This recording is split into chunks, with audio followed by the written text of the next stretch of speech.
수요예배 오신 여러분들을 환영하고 축복합니다. 우리 같이 오신 옆에 앉은 분들을 축복하는 인사 한번 하셨으면 좋겠습니다. 잘 오셨습니다. 축복합니다. 이렇게 인사하시면 좋겠습니다.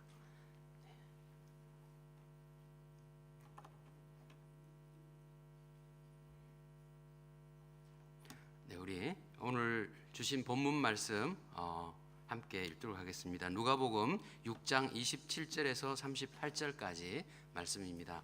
제가 한 절, 여러분들 한 절 이렇게 읽겠습니다. 그러나 너희 듣는 자에게 내가 이르노니 너희 원수를 사랑하며 너희를 미워하는 자를 선대하며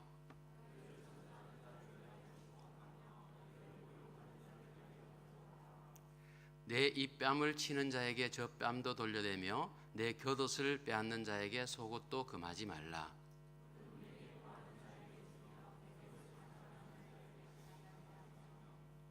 남에게 대접을 받고자 하는 대로 너희도 남을 대접하라.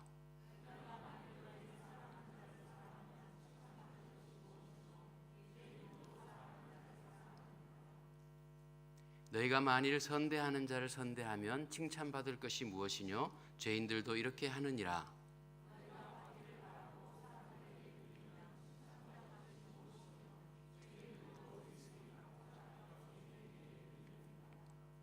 오직 너희는 원수를 사랑하고 선대하며 아무것도 바라지 말고 빌리라. 그리하면 너희 상이 클 것이요 또 지극히 높으신 이의 아들이 되리니 그는 은혜를 모르는 자와 악한 자에게도 인자로우시니라. 아멘. 여기 36절까지입니다. 네. 여러분들 개인적으로 위기를 겪어보신 분들이 많이 계시죠? 예, 근데 일반적으로 우리가 위기는 곧 기회라고들 이야기를 합니다. 이 주어진 위기의 환경 가운데에서 이 위기의 환경을 우리가 어떤 태도로 바라보고 그 일들을 반응해 나가느냐에 따라서 그 위기의 결과들이 우리에게 어떻게 나타나는지 전혀 달라질 수 있기 때문에 그렇게 이야기를 합니다. 우리 2013년도 말에 기독교윤리실천위원회에서 설문조사를 했습니다. 여론조사를 2013년도 한국교회의 사회적 신뢰도 여론조사 이렇게 신뢰도 조사를 했습니다. 결과는 아주 우리 한국교회가 위기라는 것이 절실하게 드러나는 결과였습니다. 우리 교회에 다니는 개신교 우리 성도들이 교회를 신뢰한다라고 대답한 사람이 47.5%밖에 되지 않았습니다. 성도이면서 반 이상이 교회를 믿지 못하겠다라고 답을 한 것입니다. 교회 바깥의 상황도 더 원활하지는 않습니다. 교회 바깥에 종교를 가지지 않은 사람들의 설문에 답한 결과는 교회를 믿는다 이렇게 신뢰한다라는 퍼센테이지는 8.4%밖에 되지 않았습니다. 그리고 교회를 믿지 못하겠다는 퍼센테이지가 56%나 다다랐습니다. 분명히 이 상황을 보면 우리 한국교회가 한국 사회 안에서 위기를 맞고 있다라는 것을 직감할 수 있습니다. 그런데 이 모든 설문에 참여했던 사람들의 45.4%가 이 위기를 탈출할 수 있는 방법으로 윤리와 도덕의 실천 이것이 가장 먼저 이루어져야 된다라고 답을 했다라고 합니다. 그리고 이 조사는 3년마다 한 번씩 이루어지고 있기 때문에 내년 말에 다시 한번 이루어질 예정이라고 합니다. 우리의 신뢰가 어떻게 변하는지 보고 있어야 할 상황입니다. 이민 와서 외국에서 살고 있는 저희들이지만 우리도 이 결과에 대한 것들을 겸허하게 받아들여야 할 입장에 있습니다. 우리의 문제가 무엇일까를 정확히 우리도 파악하고 우리도 거기에 대처할 만한 마음의 자세를 가져야 합니다. 우리의 위기를 기회로 삼는 태도를 우리가 가져야 한다는 것입니다. 우리의 정체성은 분명히 구원받은 자이고 예수님의 제자로 사는 자들입니다. 그래서 예수의 제자로 산다는 것이 무엇을 말합니까? 예수의 제자는 예수님이 말씀하시고 가르치신 것을 그대로 실천하고 그대로 적용하며 사는 사람들, 이 사람들을 이야기합니다. 오늘 본문에서 예수님께서는 제자들과 모여들었던 무리들에게 강력한 말씀, 아주 강력한 말씀을 전하고 계십니다. 12명의 제자를 택하시고 그들을 사도라고 칭하셨습니다. 그리고 평지에 내려오셔서 평지수훈, 누가복음에서는 평지수훈이라고 하는 말씀을 설교로 해주셨습니다. 그리고 나서 그 제자들을 향해서 이렇게 말씀합니다. 오늘 우리 본문 첫 구절에 너희 듣는 자에게 내가 이르노니라고 시작을 하셨습니다. 이 듣는 자라는 것이 누구를 말씀하시는가? 많은 학자들은 제자들을 이야기한다라고 지배적으로 이야기합니다.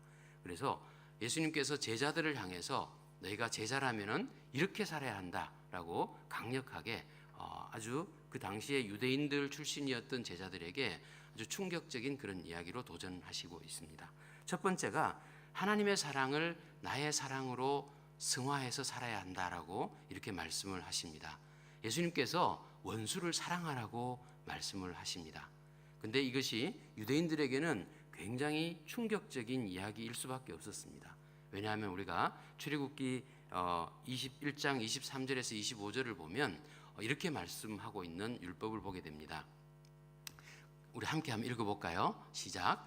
그러나 다른 해가 있으면 갑되 생명은 생명으로, 눈은 눈으로, 이는 이로, 손은 손으로, 발은 발로, 데운 것은 데움으로, 상하게 한 것은 상함으로, 때린 것은 때림으로 갚을지니라.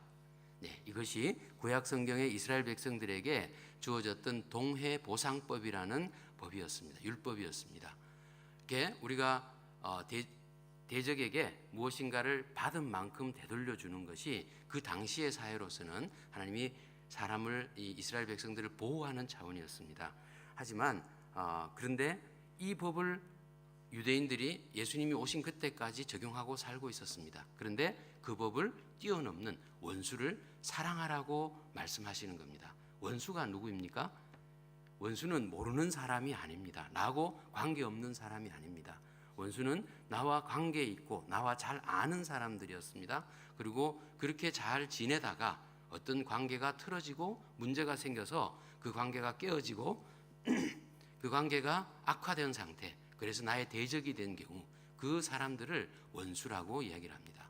그러면 이 원수는 나를 어떻게 하면 해코지하고 나를 괴롭히고 나를 인격적으로 모독하고 나를 짓밟을까 고민하고 나에게 대드는 사람, 나를 대적하는 사람이 나의 원수입니다. 그런데 이 원수를 예수님께서 사랑하라고 이야기를 하시는 겁니다. 유대인들로서는, 제자들로서는 이 말씀을 어떻게 받아들일까 굉장히 고민스러웠을 겁니다. 사전적인 의미가, 이 원수라는 의미가 그래서 몸서리 치도록 싫은 사람이나 무리, 이렇게 정의하고 있는 것을 알게 됩니다. 예수님께서 이 몸서리 치도록 싫은 존재, 나의 대적을 사랑하라고 그렇게 표현합니다. 우리가 고린도서에서 사랑장에서 볼 수 있는 것처럼 사랑은 처음부터 참고 끝까지 인내하고 견디는 그것이 사랑이라고 말씀하십니다. 이 사랑을 원수에게 하라고 말씀하십니다. 주님은 예수님이 이루실 십자가의 그 희생이라는 사랑의 바탕 위에서 이 말씀을 지금 하고 계시는 것입니다. 이웃들과의 관계에 대해서 우리 지금까지 알고 있었던 유대인들과는 전혀 다른 각도로 그렇게 말씀을 제시하고 있는 것을 보게 됩니다. 본문 27절과 28절에 보면 이렇게 이야기를 합니다. 나를 미워하는 자들을 선대하라고 하시고요, 나를 저주하는 자를 축복하라고 하십니다. 그리고 나를 모욕하는 자를 위해서 기도하라, 이렇게 말씀을 하십니다. 내가 미워서, 나를 미워해서 어떻게 하면 나에게 해를 끼칠까, 이런 고민하고 있는 사람을 내가 선하게 대해준다는 것 결코 쉬운 일 아닙니다. 예수님 당시에 유대인들에게도 분명 어려운 주문이었겠지만 이렇게 무한 경쟁 사회를 살아가며 바로 나의 이웃과 경쟁하며 살아가야 되는 저희들에게도 분명히 이것은 어려운 주문일 수밖에 없습니다. 내가 잘못되도록 또 특별히 저주하는 사람들, 이 사람들을 위해서 축복하라고 말씀하고 계십니다. 저주한다는 것이 무엇을 의미합니까? 저주한다는 것은 자신이 심판자의 자격이 되어서 상대방의 행위에 대해서 심판을 선언하는 것, 이것이 저주입니다. 심판한다는 것은 오직 한 분 여호와께서 하실 수 있는 주권이십니다. 저주한다는 것은 하나님의 주권을 침해하는 것입니다. 그런 사람들, 저주하는 사람들을 함께 대적하고 그 사람들을 물리치는 것이 아니라 그 사람들을 잘 대해주라고 이야기를 하고 있습니다. 축복하라고 말씀하시는 것입니다. 그리고 모욕하는 것, 이것은 제자들을 박해하는 사람들의 어떤 태도, 이것을 우리가 모욕이라고 표현을 합니다. 모욕한다는 것, 이것은 사람들에게 어떤 모습이든지 간에 태도로 나타나게 됩니다. 그리고 이 박해하는 자들이 나를 아무리 모욕한다고 하더라도 그들을 위해서 같이 대적하고 같이 싸우는 것이 아니라 그들을 위해서 순전히 기도해 주라고 예수님 말씀하십니다. 경멸적인, 심지어는 경멸적인 폭행을 가해와도 그 폭행에도 잠잠히 대응하라고 이렇게 말씀하십니다.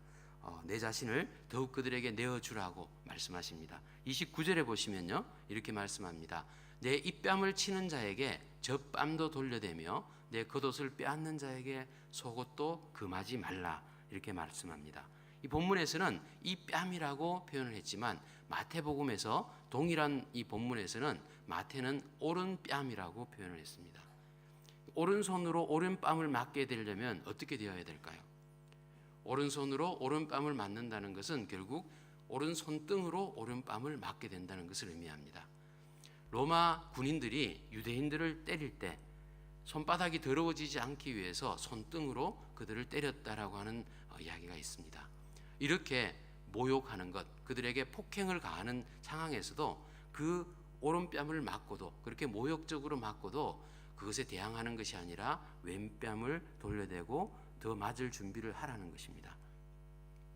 상대가 이렇게 하면 어떻게 될까요? 기가 질리든지 아니면 더 화가 나든지 이런 상황이 될 것이 분명합니다. 또한 겉옷은 구약 성경에서 뺏는 것이 금지되어 있습니다. 유대인들에게 겉옷을 뺏는다는 것은 법으로 금지될 정도로 소중한 물건이었습니다. 출애굽기 22장 26절에 보면 내가 만일 이웃의 옷을 전당 잤거든 해가 지기 전에 그에게 돌려보내라, 이렇게 규정을 하고 있는 것을 보게 됩니다. 겉옷이라, 유대인들에게 겉옷은 이게 일반적인 옷의 의미가 아니었습니다. 이것은 외투로 그 사람들을 보호하는 이 옷이기도 했지만 저녁이 되면 특별히 가난한 자들에게는 이불이 되는, 자기가 덮고 자는 이불의 기능을 하는 그러한 소중한 것이었습니다. 그런데 이 소중한 겉옷을 탈취해가면, 뺏어가면 그것을 그냥 허락할 뿐만 아니라 자기가 입고 있는 가장 기본적인 속옷까지도 가지고 가는 것을 금하지 말고 내어주라고 예수님께서 말씀을 하시는 것입니다. 바울도 어떻게 보면 로마서 12장에서 이렇게 예수님과 동일한 말씀을 하고 있는 것을 봅니다. 너희를 핍박하는 자를 축복하고 축복하라, 축복하고 저주하지 말라, 이렇게 말씀하고 있습니다. 이것이 어떻게 해서 가능하게 될까요? 진짜 가능한 것일까요? 죄인이 그리스도의 은혜로 우리가 축복 속에서 지금 살아가고 있구나, 이것을 진정으로 깨닫는 사람, 그것이 마음에 절절히 새겨지는 사람, 이 사람들만이 아마 이 행동이 가능한 행동이 될 것입니다. 예수님께서 이 땅에 성육신 하신 것, 하늘에 계셔서 하늘의 보좌에 계신 그 예수님께서 인간의 몸을 입으시고 이 땅까지 내려오신 그 희생, 그 사랑, 그 순종, 그것을 내가 진짜 나를 위해서 오셨다는 것을 깨닫는다면, 그러면 우리가 이런 희생을 감당할 수 있는 힘이 우리 안에서 생겨날 수 있을 것입니다. 우리가 예수의 제자로 살려면 예수의 말씀을 따라야 합니다.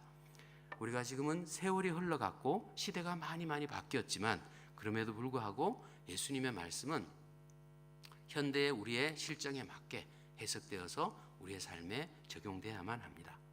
두 번째, 예수님께서 말씀하시는 것은 우리의 삶이 이타적인 가치관으로 체질화되어야 된다, 그렇게 살아라 라고 말씀을 하고 계십니다.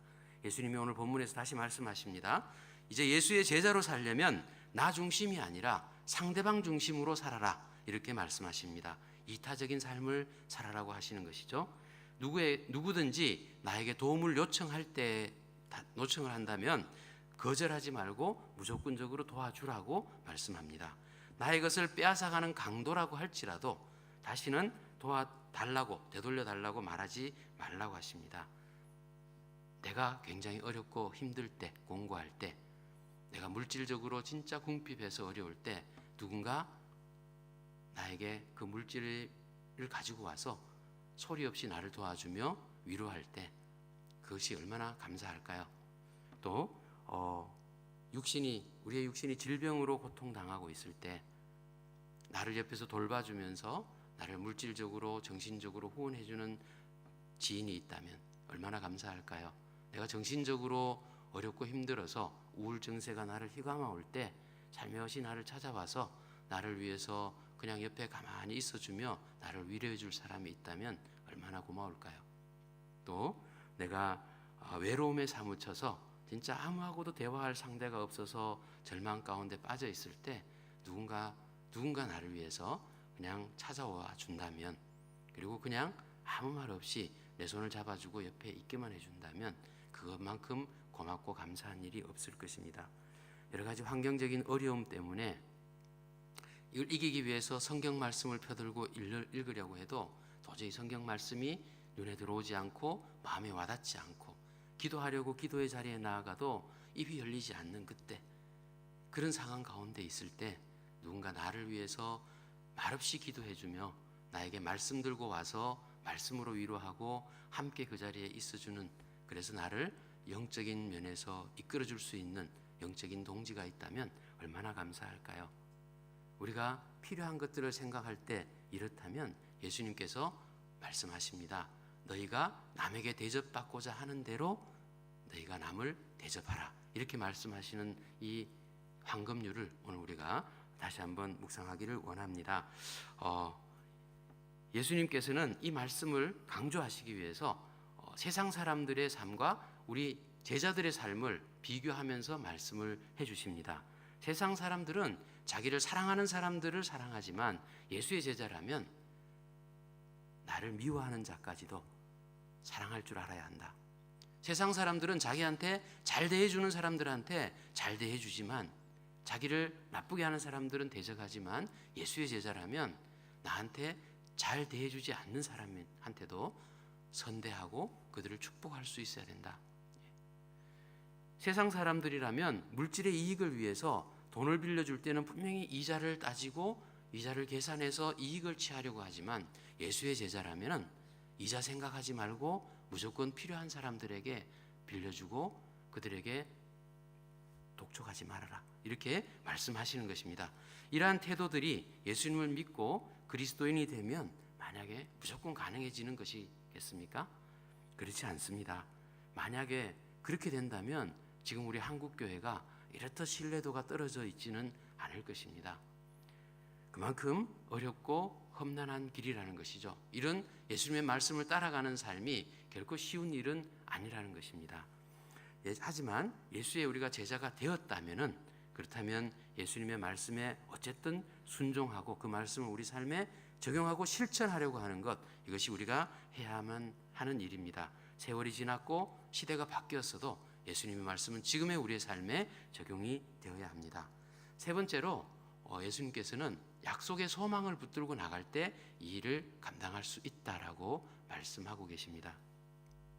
지금까지 우리가 살아왔던 스타일대로라면 이 말씀하시는 것 도저히 실천 불가능한 일일 것 같습니다.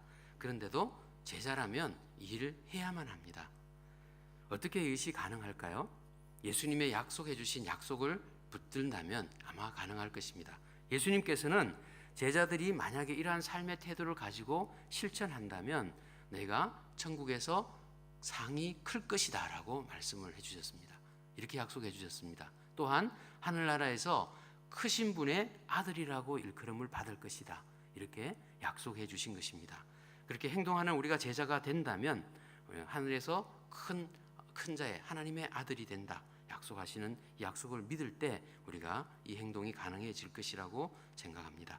예수님의 제자라고 하면서도 아직도 온전히 자기 자신을 부인하지 못하는 사람들 많이 있습니다. 그런 제자라면은 약속하신 이 예수님께서 약속해 주신 이 상, 나중에 큰 상이 있다라고 한 이 상을 아마 자기 중심적으로 해석하려 할지도 모르겠습니다. 이 땅에 사는 동안에 하나님께서 주시는 허락하시는 물질이나 명예나 아니면 권력이나 이런 것들을 하나님이 주시는 상이라고 생각할지 모르겠습니다. 하지만 예수님께서 말씀하시는 상은 우리가 죽어서 지옥에 가서 영원한 벌 가운데서 있을 수밖에 없는 존재였는데, 진짜 예수님 때문에 우리가 구원받고 영원한 생명을 얻고 천국의 시민이 되고 하나님의 아들이 될 수 있다는 것을 우리에게 허락하신 것, 이것이 우리에게 이미 큰 상이라고 말씀을 하시는 겁니다. 그리고 추가로 상이 더 있다라고 말씀하신 이 추가의 상은 분명히 우리 모든 그리스도인에게 공평하게 주어지는 상일 것입니다. 만약에 그냥 교회 문지방만 들락날락하고 그냥 보통의 삶으로 그냥 내가 하고 싶은 대로 하면서 양다리 걸치면서도 교회 성도라고 하며 살았던 그리스도인과 우리 수많은 순교자들, 주기철 목사님, 손양원 목사님, 또 토마스 선교사, 이런 선교사님들처럼 자기 자신의 목숨을 내어놓을 만큼 하나님을 나라를 위해서 수고하고 헌신했던 분들이 하늘나라 가서 상을 똑같은 상 받는다면 이거는 공평한 게 분명히 아닐 겁니다. 불공평한 것이죠. 초가적인 상은 우리가 성화의 과정들을 어떻게 이루어가느냐, 우리의 매일매일의 삶 가운데서 어떻게 예수님을 바라보고 예수님이 말씀하신 그 말씀을 내 삶에 적용하고 실천하며 사는가, 그것에 달려있다라고 보아집니다. 상에는, 성경에서는 공평이라는 의미는 있지만 평등이라는 단어는 존재하지 않습니다. 하나님은 평등하신 하나님이 아니라 공평하신 하나님이십니다. 그런데 지금까지 이렇게 주신 말씀대로라면은 우리 이 땅의 교회가 분명히 빛과 소금으로 모든 역할을 감당하며 세상 사람들에게 신뢰를 한 몸에 받고 있어야 마땅할 것입니다. 그런데 왜 이 시대에는 그렇지 않고 그 괴리감들이 점점 더 커지고 있는 것일까요? 우리 자본주의 사회의 가치가 어떤 것들을 굉장히 긍정적으로 판단하도록 만드는 부분이 있습니다. 우리가 기대를 굉장히 크게 합니다. 우리 신앙생활을 시작한 성도들에게 사실은 아직 그 만한 수준이 되지 않았는데도 믿음의 수준과 신앙의 연륜을 굉장히 높게 잡고 기대하는 부분들이 있습니다. 우리가 그거를 감당하기 위해서 사실은 내가 그만큼 되지 않는데 그런 척하며 그렇게 신앙생활을 해나가려고 할 때 그 가운데 생기는 그 괴리감들, 이것들 때문에 우리가 바른 신앙의 성장을 이루어가지 못하는 중간에 부실한 모습들이 생겨나는 것을 알 수 있습니다. 이런 척하는 신앙, 이런 신앙들이 결국은 다시금 율법적인 형식에 매이게 되고 어떤 우리가 가지는 조직의 시스템 안에 매몰되어 버리는 그런 믿음의 형태로 그렇게 전락하는 수가 있다는 것이죠. 그럼에도 불구하고 우리는 성화의 과정을 지속해 나가야 됩니다. 앞을 보고 달려가야 합니다. 베드로의 삶이, 베드로의 인생이 아마 이러한 신앙의 여정들의 아마 모델이 될 수 있지 않을까 생각이 됩니다. 게네사렛 호숫가에 많은 무리들을 이끌고 예수님이 나타나셨습니다. 그리고 그 당시 베드로가 느끼기는 아마 어느 랍비처럼 유명한 랍비가 사람들을 강의하기 위해서 오셨나 보다 생각했지만 그가 예수님의 권능을 경험합니다. 배 두 척을 가득 채울 정도의 물고기를 잡는 경험을 하게 되죠. 그리고 메시아이신 예수님 앞에 나와 엎드립니다. 주님, 제가 죄인입니다. 저를 떠나십시오. 그리고는 예수님의 제자가 되었습니다. 그리고 체험적인 신앙을 한 거죠, 베드로가. 그리고는 그 신앙의 제자로서의 삶을 살아갑니다.